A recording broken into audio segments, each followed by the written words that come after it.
हे दोस्तों, ये स्टोरी है 1980 की। जब हमने एक सिंगल फैमिली प्रॉपर्टी को खरीदा था $70,000 में, जो काफी अच्छा था। वहाँ के ज्यादातर नेबर्स वहाँ के होम ओनर्स थे, यानी वो अपने अपने घरों में रहते थे, न कि रेंट की घरों में। वहाँ सारे डेली सुविधा भी था, पास में school, college, shopping mall, transport facility सारे। घर का साइज भी काफी बढ़िया था, 4 बेडरूम साथ में 3 बाथरूम। ओवरऑल वो एक गुड इन्वेस्टमेंट था, जिसका करंट मार्केट वैल्यू है $350,000, जो हमने $70,000 में खरीदा था 1980 में। पहले का 10 साल काफी अच्छे से बीता, क्योंकि जिसने उस घर को रेंट पे लिया था वो टाइम बाय टाइम हमें रेंट दे रहा था। वो प्रॉपर्टी को मेंटेन भी कर रहा था। हम खुश थे, क्योंकि हमारा इन्वेस्टमेंट अच्छा परफॉर्म कर रहा था, जैसा हम चाहते थे।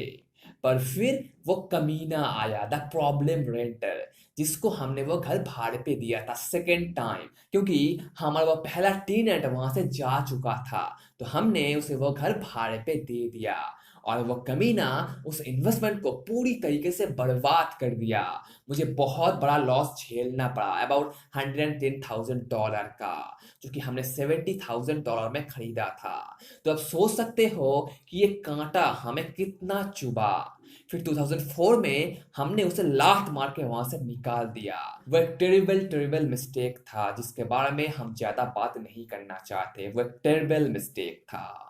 दोस्तों, हम यहाँ उसी प्रॉब्लम रेंटर के बारे में बात करेंगे, जिससे आपको पता चले कि कैसे हम उस गड्ढे में धीरे धीरे फंसते गए, और कैसे उस रेंटर ने हमारे प्रॉपर्टी को पूरी तरीके से बर्बाद कर दिया और हमें इतना बड़ा लॉस झेलना पड़ा। तो पहला रेंटर जाने के बाद हमने न्यूज़पेपर पे एक ऐड दिया, फॉर रेंट। देन रॉस ने हमें कांटेक्ट किया, यानी द प्रॉब्लम रेंटर, रॉस उसका नाम है। और उसने हमारे सारे टर्म्स एंड कंडीशन पे एग्री कर लिया, वो राजी हो गया।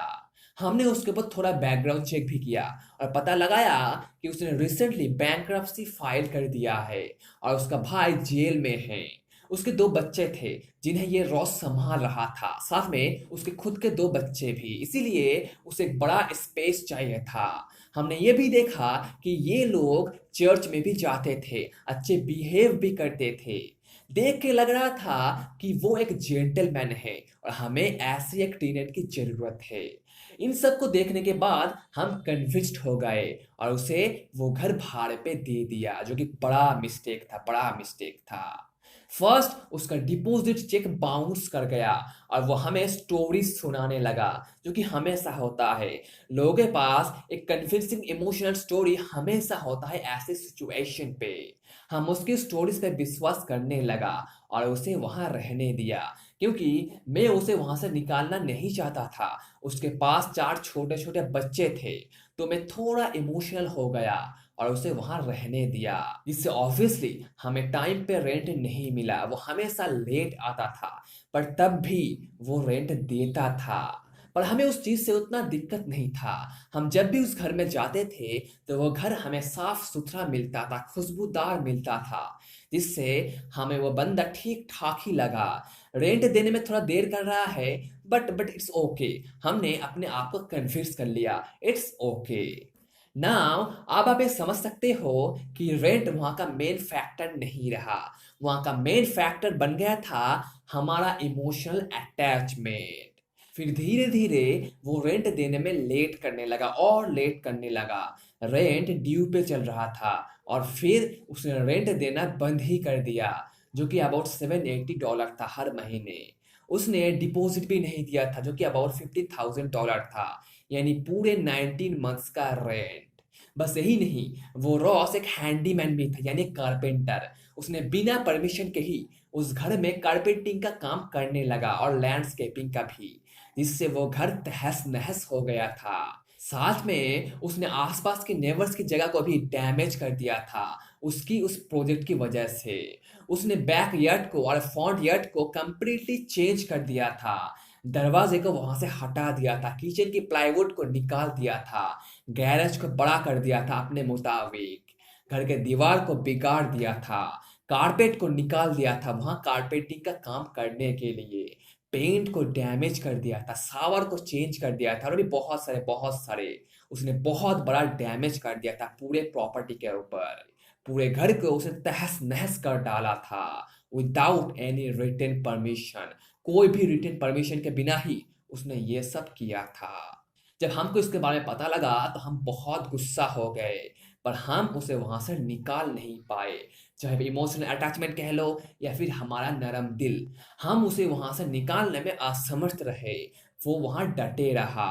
फिर हमने एक प्रोफेशनल मैनेजमेंट कंपनी को हायर किया और उन लोगों ने उसे लात मार के वहां से निकाल दिया। जो डैमेज हुआ वो तो हुआ, जो लॉस हुआ वो तो हुआ, पर अब और नहीं। मैं और डैमेज सह नहीं सकता फिजिकली एंड इमोशनली, क्योंकि उसने आसपास के नेबर्स की जगह पे भी डैमेज किया था और नुकसान मुझे भरना पड़ा। लोग मुझे गाली देने लगे। मैं बहुत हर्ट हुआ इमोशनली। इसीलिए हम उसके बारे में ज्यादा बात नहीं करना चाहते। वो एक टेरिबल टेरिबल मिस्टेक था।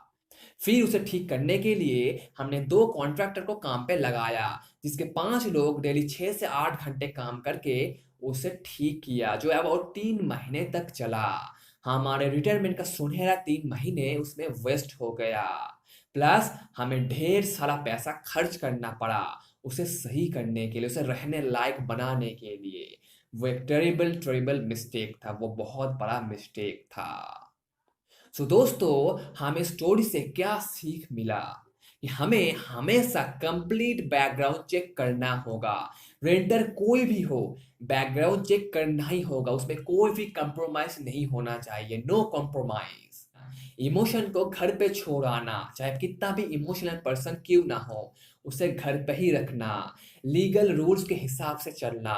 और सबसे बड़ी बात, प्रोफेशनल मैनेजमेंट कंपनी को हायर करना उसे सही से मेंटेन करने के लिए, खासकर अगर आप उस शहर में नहीं रहते हो तो, क्योंकि वो लोग किसी और शहर में रहते थे और वो प्रॉपर्टी वाशिंगटन में था, इसीलिए उसे मैनेज करना मुश्किल हो रहा था। अगर आप उस शहर में नहीं रहते हो तो जरूर एक प्रोफेशनल कंपनी को हायर कर लो, नहीं तो आपको ऐसी प्रॉब्लम्स का सामना करना पड़ सकता है। प्लस वो लोग एक एमेच्योर इन्वेस्टर थे। उनका पोर्टफोलियो बहुत ही ज्यादा छोटा था। 4 से 5 प्रॉपर्टीज में उन्होंने इन्वेस्ट किया था। उन्हें ये डिजीज लग गया था कि वो लोग ठीक हो जाएंगे, हमें टाइम पे रेंट मिलेगा, जो कि एक बड़ा डिजीज है। ये पूरा गैम्बल है। जैसे आज मैं एक प्रॉपर्टी को 20 लाख में खरीदता हूँ और अगले 1-2 साल बाद मैं उसे 30 में बेच दूंगा। ये गैम्बल है दोस्तों, ये गैम्बल है। क्योंकि आपका प्रॉफिट तब बनता है जब आप उसे खरीदते हो, ना कि जब आप उसे बेचते हो। अगर आप गलत खरीदोगे तो कैसे आप उससे प्रॉफिट कमाओगे? तो ये गैम्बल है, ध्यान रखना। तो आपने देखा कि कैसे एक $70,000 की प्रॉपर्टी उसे $110,000 खर्च करवा गया, बस एक प्रॉब्लम रेंटर की वजह से। तो जब भी आप किसी को घर भाड़े पे दोगे तो प्लीज ये सब कुछ चेक कर लेना। उनसे इमोशनली कनेक्ट मत होना।